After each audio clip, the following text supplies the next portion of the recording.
But that particular story of Rabbit Snow Dance is our take on a traditional story that I've found versions of stretching back to the late 1800s as a Seneca story, as a Mohawk story, but it also occurs within Algonquin traditions.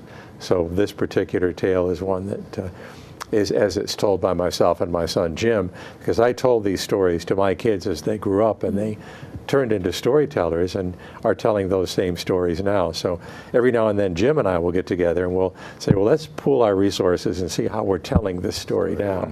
And we'll put down a sort of collected version of our two visions of the story. For example, in Rabbit Snow Dance, the story is that long ago Rabbit wanted it to snow.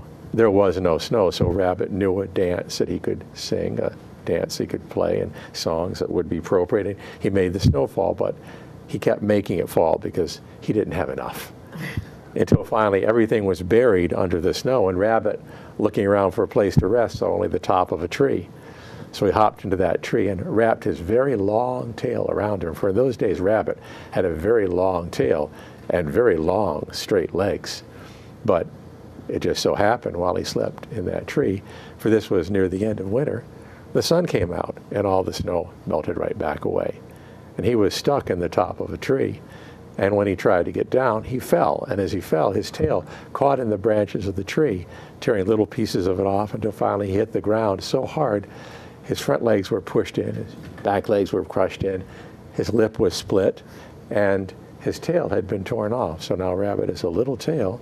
And every year in the spring, you see these little rabbit tails stuck in certain trees.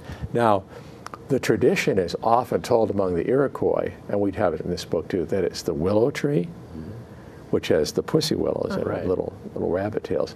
But we have observed over the years that where we live in the Northeast Algonquin country, the cottonwood tree produces those same things that look even more like a tail. Plus, the cottonwood is the tallest tree in the forest.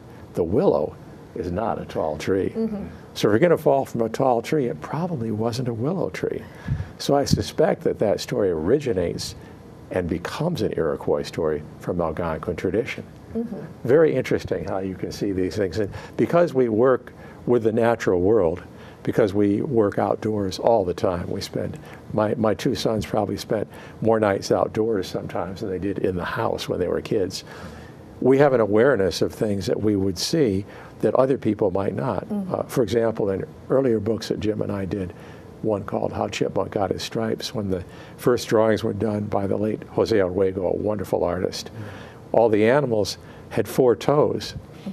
And Jim and I said, well, you know, Jim's a professional animal tracker, and I trained as a naturalist, and we don't track cartoon animals. You know? We're not after Mickey Mouse. I mean, we have 5 toes, and so extra toes were added because we wanted them to be anatomically correct, even though they were large, cartoonish drawings. We wanted it to reflect the natural world appropriately.